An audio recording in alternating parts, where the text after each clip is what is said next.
The crystal chandelier cast a cold, sharp light over the ballroom, a perfect reflection of how Tristan Vance viewed the world. At 32, the CEO of Vance Global had built a corporate empire on pure, unyielding logic.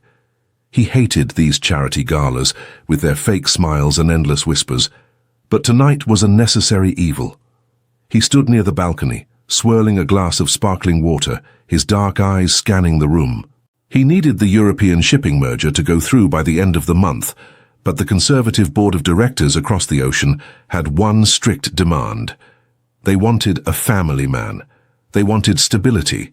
And Tristan, whose last high-profile relationship had ended in a spectacular tabloid disaster, was currently seen as a volatile playboy. Julian Thorne, Tristan's biggest rival in the corporate world, stepped up beside him with a smirk. Julian adjusted his silk tie and leaned in, his voice dripping with false sympathy. "It is a shame about the European deal, Tristan. I hear they are leaning towards my firm. They just do not trust a man who cannot even keep a partner around for more than a single fiscal quarter." Tristan did not look at him. His jaw tightened, but his voice remained dangerously calm. "Do not celebrate just yet, Julian. The ink is not dry, and my personal life is none of your concern." Julian chuckled, walking away, leaving Tristan with a bitter taste in his mouth. He needed a miracle. He needed a pristine, untainted fiancé by Friday to parade in front of the investors, someone who would not try to manipulate him for his wealth. Across the room, Clara Higgins was trying very hard to remain invisible. Her feet ached inside her cheap black uniform shoes, and her arms trembled slightly under the weight of a heavy silver tray loaded with red wine and champagne. Clara did not belong in this world of silk and diamonds. She was working a double shift just to make a dent in the crushing mountain of debt her father had left behind when his small manufacturing company was brutally swallowed up by a massive conglomerate years ago. She just needed to finish this shift, collect her meager pay and go home to her tiny, freezing apartment. She navigated through the sea of expensive suits and evening gowns, keeping her eyes down. But as she passed the balcony doors, a guest stepped backward abruptly, colliding hard with Clara's shoulder. The silver tray tipped. Time seemed to slow down as Clara watched a full glass of deep red vintage wine launch into the air and crash directly against the chest of a tall, imposing man in a pristine, custom-made tuxedo. The sound of shattering glass made the immediate area go completely silent. Tristan looked down at the dark crimson stain spreading rapidly across his white shirt and expensive jacket. The coldness in his eyes when he looked up at Clara was enough to freeze the blood in her veins. "Do you have any idea how much this suit costs?" he asked, his voice low and cutting. "It is worth more than you will likely make in a decade. Someone get the manager. You are fired." Usually the staff in these situations would weep, beg, and apologize profusely. But Clara was tired. She was so incredibly tired of rich men treating the world like their personal playground. She set the empty tray down on a nearby table, grabbed a cloth napkin, and tossed it directly at his chest. He caught it, completely stunned by the gesture. "A suit can be dry cleaned, sir," Clara said, her voice steady and echoing clearly in the quiet space. "But your manners are permanently stained. You bumped into me because you were too busy glaring at someone else to watch where you were standing. Keep your job." "I quit." She turned on her heel and walked out of the ballroom, leaving the elite crowd gasping in shock. Tristan stood there, gripping the napkin. He should have been furious. He should have called security to ensure she never worked in this city again. But as he watched her walk away with her head held high, a strange thought crossed his mind. She did not care about his money. She was not intimidated by his power. She was exactly what he needed. Elias Reed, Tristan's chief operating officer and closest friend, hurried over with a fresh towel. "Well, that was a disaster," Elias muttered, dabbing at the suit. Tristan pushed his hand away, his eyes still fixed on the exit. "Find out who she is," Tristan commanded. Elias blinked in confusion. "You want to ruin her?" "No," Tristan replied, a slow, calculating realization dawning on him. "I want to hire her." The next morning, the bell above the door of a rundown downtown diner chimed loudly. Clara was wiping down the counter, exhausted from crying the night before. Losing the catering gig meant she was short on her rent, and the bank was threatening to foreclose on her family's old home.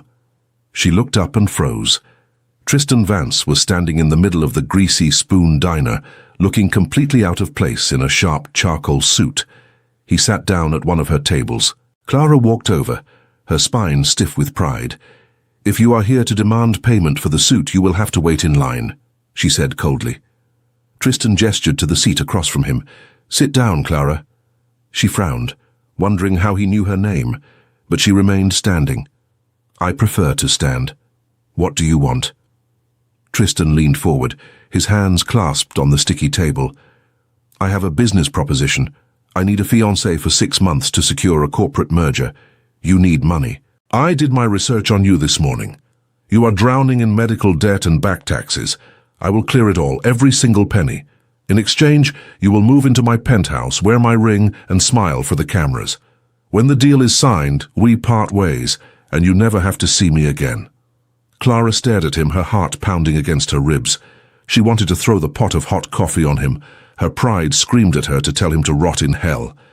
"You think you can just buy a person?" she whispered, her voice laced with disgust. "You think your money fixes everything?" Tristan's expression remained unreadable. "I know my money can fix your problems, Clara. I am not looking for a real relationship. I am looking for a business partner who will not fall in love with me.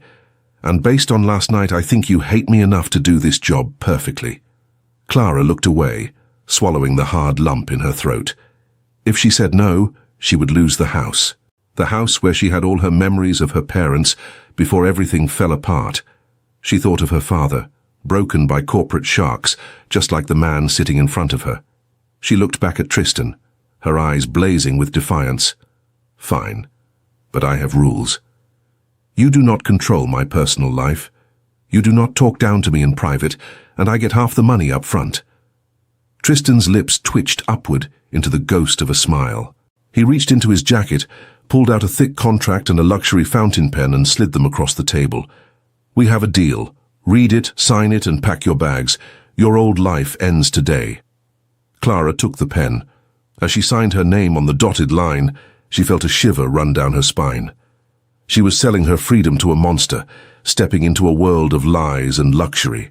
What she did not know, and what Tristan did not realize, was that the very company that had destroyed her father's life years ago was Vance Global. The game had just begun, and the stakes were higher than either of them could possibly imagine. This is only the beginning of Clara and Tristan's journey. If you want to know what happens next when Clara makes her grand entrance into high society and faces the vicious enemies waiting in the shadows, make sure to watch part 2. And if you are ready to take control of your own life, overcome impossible odds and rewrite your story, click the link below to get the Chosen One's Code, our exclusive guide to mastering your mindset and unlocking your true potential. See you in the next part. The penthouse was a fortress of glass and cold steel, high above the city.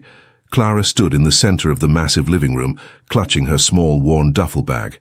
Tristan watched her from the doorway, his arms crossed. He had expected her to be awestruck by the luxury, to run her hands over the custom Italian leather sofas or stare out at the panoramic skyline. Instead, she looked at the space with quiet defiance. Tristan gestured toward a sleek black velvet box resting on the glass coffee table. "Open it. It is the engagement ring. We have our first public appearance tonight, and you need to look the part." Clara opened the box. Inside rested a diamond so large it looked heavy, set in a flawless platinum band. She closed the box with a sharp snap and pushed it back across the table. "I will wear it when the cameras are on," she said, her voice even. "But do not expect me to wear this heavy chain around the apartment." Tristan stepped closer, his jaw tightening. "This is not a game, Clara. That ring represents my legacy." She met his gaze without flinching.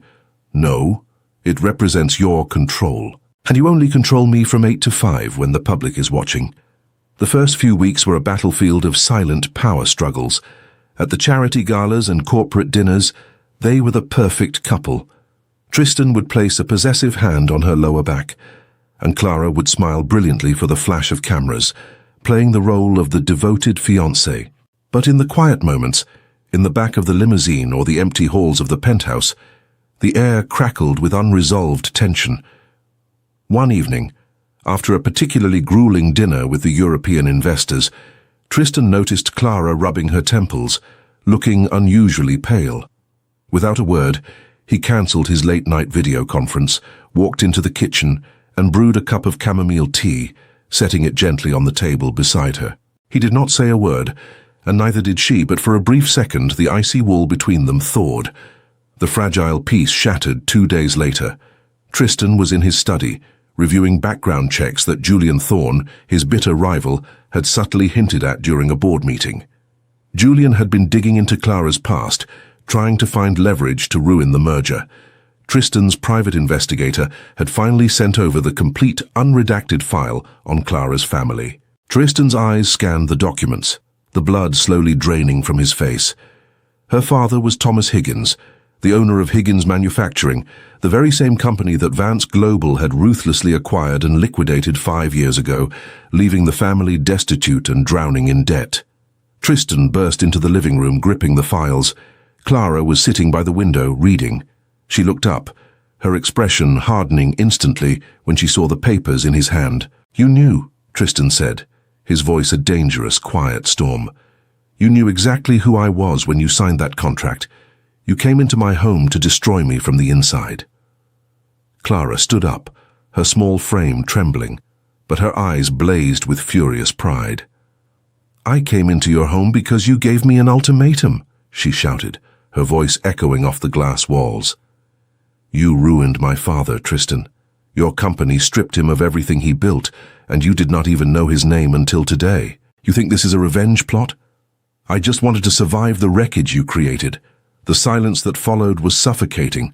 Tristan had spent his entire life viewing businesses as numbers on a spreadsheet, never faces, never families. Looking at Clara, the human cost of his ruthless ambition was staring him right in the face. He expected her to pack her bags and leave. Instead, the real punishment began. For the next 2 weeks, Clara became a ghost. She fulfilled every contractual obligation perfectly. She smiled for the cameras, she charmed the European board, but behind closed doors, she did not speak to him. The silence was louder than any screaming match. Tristan found himself leaving small, quiet peace offerings. A rare first edition book left on her nightstand, her favorite pastry from the downtown bakery waiting on the kitchen island. She ignored all of it, but the past was not done with them. Julian Thorne was not just digging, he was preparing a public execution. At the annual Vance Global Masquerade Ball, Julian cornered Tristan near the grand staircase, holding a sleek black folder. He smiled, a predatory gleam in his eye. "It is over, Tristan," Julian whispered smoothly. "I found the catering contract from the night you met. I found the bank transfers clearing her debts the very next morning. The European board is going to receive this folder in exactly 1 hour. Your perfect relationship is a purchased lie, and your merger is dead." Tristan's heart hammered against his ribs. Julian was right. If this leaked, Vance Global would lose the deal, and his reputation would be in ruins. But as he looked across the crowded ballroom and saw Clara, standing tall and resilient in a sea of vipers, he realized something that terrified him. He did not care about the merger anymore. He only cared about the way she was looking at him right now, waiting for him to make a choice. The clock is ticking, and Tristan must decide whether to save his empire or protect the woman he was supposed to keep at a distance. Will Julian succeed in destroying them both? Find out in the thrilling final part. And if you want to learn how to build unshakable confidence in high-pressure situations, just like Clara, click the link below to get the Magnetic Presence Blueprint, our essential companion guide that perfectly complements your journey with the Chosen One's code. Master your environment and command respect today. See you in part 3. Tristan stared at the black folder in Julian Thorne's hands, the heavy weight of his empire suddenly feeling entirely meaningless. Julian smirked, expecting a plea for mercy, but Tristan simply turned his back on him and walked straight toward Clara. She saw the shift in his posture immediately, the way his usual cold armor had vanished. He took her hands in front of the entire ballroom, ignoring the curious whispers of the European board members standing just a few feet away. Julian followed him, his voice rising in fake concern. "Ladies and gentlemen of the board, I have something you need to see about this supposed power couple. But before Julian could open the folder, Clara stepped forward, her voice ringing out clear and steady across the silent room. You do not need to read whatever he has stolen, she said, looking directly at the lead investor. Because I will tell you the truth myself. My name is Clara Higgins. My father owned Higgins Manufacturing, a company this man destroyed 5 years ago. Tristan and I met when I spilled wine on him while working as a waitress. We signed a contract to pretend to be engaged so he could secure your trust. The ballroom erupted in shocked murmurs, and Julian smiled triumphantly, thinking he had won. But Clara was not finished. She turned her fierce gaze back to Julian. However, unlike Julian Thorne, who spends his nights paying private investigators to steal medical records and blackmail his rivals instead of focusing on his failing profit margins, Tristan Vance actually learned the cost of his ambition. He saw the damage his company caused my family, and instead of hiding it, he faced it. Tristan looked at her, completely stunned by her defense of him. The lead investor, an older man who valued integrity above all else, stepped forward. He looked at Julian with pure disgust. We do not do business with men who resort to petty extortion, Julian. Your firm is officially removed from consideration, and I will personally ensure our partners know exactly how you operate. Julian's smug smile collapsed as the investors turned away from him, leaving him humiliated and entirely alone in the center of the room he had tried to conquer. Later that night, the penthouse was quiet, but the suffocating tension was finally gone. Clara was packing her duffel bag, ready to leave, knowing the contract was technically void. Tristan appeared in the doorway, but this time he was not holding a diamond ring. He was holding a thick manila envelope. He placed it gently on the bed. It was not a grand, empty gesture. It was a transfer of ownership. He had spent the last 2 weeks quietly buying back every single liquidated asset of Higgins Manufacturing, and he had put it all entirely in her name.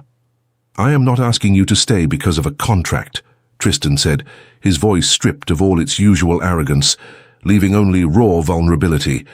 I am asking you to let me help you rebuild what I broke. I am asking for a chance to be the man you actually deserve. Clara looked at the documents, her eyes filling with tears. She saw the genuine remorse in his eyes, the absolute surrender of his pride. She did not say a word. She just closed the distance between them and rested her head against his chest, listening to the steady, honest beating of his heart. The seasons changed, and the cold glass penthouse was no longer just a fortress. It was a home. Clara sat at the head of the boardroom table of the newly restored Higgins Manufacturing, reviewing the latest expansion plans. Tristan leaned against the doorframe, a warm, genuine smile on his face as he watched his wife lead her company to unprecedented success. They had built an empire, not on ruthless acquisitions, but on mutual respect and unwavering support. They had started with a spilled glass of wine and a bitter lie, but they had ended up finding the only truth that ever really mattered. When life forces you into a corner, you have the power to rewrite the rules of the game. If Clara and Tristan's journey resonated with you, it is time to take charge of your own narrative. Click the link below to get the Chosen One's code and discover the secrets to unlocking your true potential. For those ready to command any room they walk into, add the Magnetic Presence Blueprint to your collection today. Do not wait for a miracle, create one. Thank you for listening, and we will see you in the next story. Psychosocial Analysis, a journey of transformation for Tristan and Clara. In this psychosocial analysis of the transformation of Tristan and Clara, the journey begins with two starkly opposing worlds.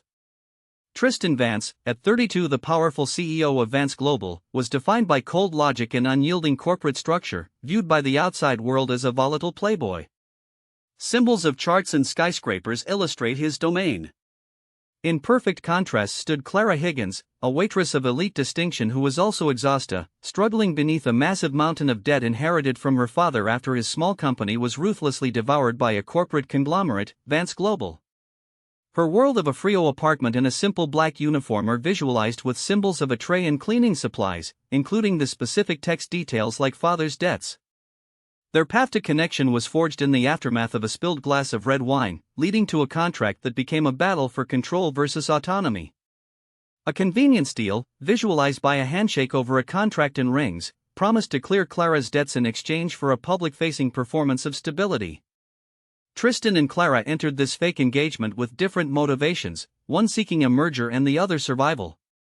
The narrative details their subsequent quiet moments, where the air crackled with resolution and silent tension in the back of the limousine, even as they were the perfect couple in the eyes of the public.